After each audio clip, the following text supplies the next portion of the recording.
মুহান্নাদ। السلام عليكم ورحمة الله وبركاته.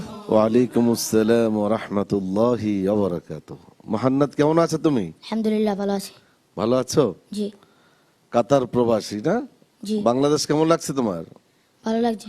বাংলাদেশে তোমার গ্রামের বাড়ি কোথায়? নরসিংদী। একটু তেলাওয়াত তোমার কাছ থেকে আমরা শুনতে চাই।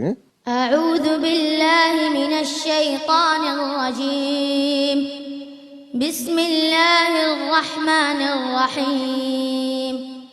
حميم.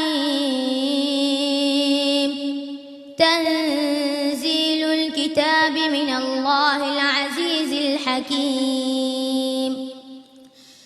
ما خلقنا السماوات والأرض وما بينهما إلا بالحق وأجل مسمى والذين كفروا عما أنذروا معرضون.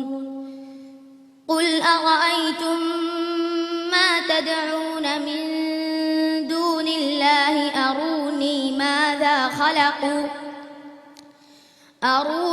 ماذا خلقوا من الأرض أم لهم شرك في السماوات ائتوني بكتاب من قبل هذا أو أثارة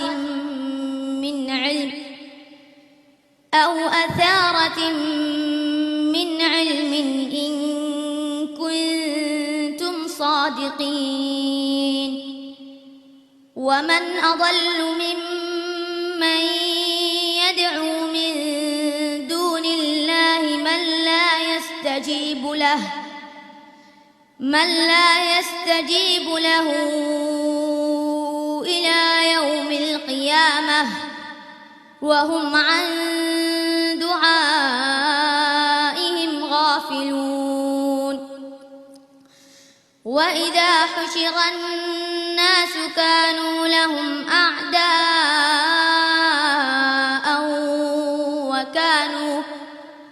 وكانوا بعبادتهم كافرين.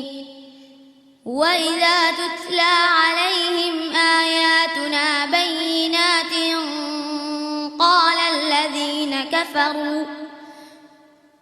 الذين كفروا للحق لما جاءهم هذا سحر مبين. أم يقولون افتراه قل إن افتريته فلا تملكون لي من الله شيئا هو أعلم بما تفيضون فيه كفى به شهيدا بيني وبينكم وهو الغفور الرحيم. قل ما كنت بدعا من الرسل وما أدري ما يفعل بي ولا بكم إن أتبع إلا ما يوحى إلي وما أنا إلا نذير مبين. মাশাআল্লাহ। صدق الله العظيم. ছোট্ট বন্ধু মুহান্নাদ, তুমি দেখতে যেমন সুন্দর, তোমার তেলাওয়াতও তেমন সুন্দর। নিষ্পাপ চেহারার মুহান্নাদের তেলাওয়াত কেমন লাগলো বিচারক মণ্ডলীর? প্রথমে আমি জানতে চাচ্ছি হাফেজ কারি মুনিরুল ইসলামের কাছ থেকে। মাশাআল্লাহ মাশাআল্লাহ। তোমাকে একটা প্রশ্ন করি, ওখানে যে হেফজ করো কি বাংলাদেশি শিক্ষক না আরাবিয়ান শিক্ষক? বাংলাদেশি শিক্ষক। আল্লাহ তোমার তেলাওয়াত এবং তোমাকে আল্লাহ কবুল করুক, সামনে এগিয়ে যাও। তোমার মন্তব্য নিষ্প্রয়োজন। তেলাওয়াতে মাশাআল্লাহ অনেক অনেক অনেক ভালো করেছো, ধন্যবাদ তোমাকে। উস্তাদুল হুফাজ।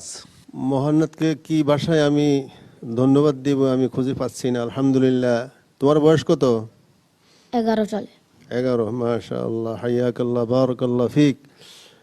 তো খুব সুন্দর তেলাওয়াত করেছে। এই বয়সে শ্বাস রাখতে পারে নাই, তারপরও সে ওয়াকফ ইয়াদার নিয়মটা ঠিক রেখেছে। আলহামদুলিল্লাহ, এটা সাংঘাতিক জিনিস। তেলাওয়াতের ব্যাপারে, ইলমে কিরাআতের ব্যাপারে ওয়াকফ ইয়াদা খুবই গুরুত্বপূর্ণ। আমি দোয়া করি আল্লাহ তাআলা তাকে যেন অদূর ভবিষ্যতে একজন বিজ্ঞ হাফেজ, বিজ্ঞ আলেম, আলেম হক্কানি হিসাবে কবুল ও মঞ্জুর করেন, আমিন। আমাদের মুহান্নাদ কিন্তু অনেক স্মার্ট, বয়স কম কিন্তু তার স্মার্টনেস আমাকে মুগ্ধ করেছে, খুবই চমৎকার। তো আমি মন্তব্য নিচ্ছি মোহতারাম অতিথি জনাব মোহাম্মদ হাবিবুর রহমান। ধন্যবাদ ছোট্ট বন্ধুকে, সে তো আসলেই খুব সুন্দর কোরআন তেলাওয়াত করেছে। এখানে আমরা যারা উপস্থিত সবাই আমরা এটা উপভোগ করেছি এবং আমরা সবাই তরফ থেকে তাকে মোবারকবাদ জানাই এবং সামনের দিনগুলোতে সে আরও এগিয়ে যাবে এবং সে একজন আন্তর্জাতিক পর্যায়ে স্বীকৃতি স্বরূপ সে আরও পুরস্কার পাবে এবং এগিয়ে যাবে, এই আশাবাদ ব্যক্ত করে আমি তার সুন্দর জীবন কামনা করছি। আসসালামু আলাইকুম ওয়া রাহমাতুল্লাহি ওয়া বারাকাতুহু। দর্শক, হযরত আবু হুরায়রা রাদিয়াল্লাহু তাআলা আনহু গ্রুপের প্রতিযোগীদের পারফরমেন্স আমরা দেখেছি। এবারে মঞ্চে ডেকে নিচ্ছি 6 জন প্রতিযোগীকে। আজ যে বিচারকদের বিবেচনায় সর্বোচ্চ নম্বর পেয়েছে তাকে পুরস্কার তুলে দেবেন হাফেজ মাওলানা আবু ইউসুফ। আমি সম্মানিত বিচারক হাফেজ মাওলানা আবু ইউসুফকে অনুরোধ করছি আমাদের আজকের পর্বের 2 জন সম্মানিত অতিথি জনাব মোহাম্মদ হাবিবুর রহমান এবং জনাব মোহাম্মদ রকুনুদ্দৌলাকে সাথে নিয়ে আপনি মঞ্চে চলে আসুন। প্রতিযোগীরা মঞ্চে চলে আসুন। দর্শক, আমরা ইতোমধ্যে পেয়ে গেছি আজকের পর্বে যে সর্বোচ্চ নম্বর পেয়েছে বিচারকদের কাছ থেকে। যেই প্রতিযোগী সর্বোচ্চ নম্বর পেয়েছে তার নাম ঘোষণা করছি হাফেজ মুহান্নাদ।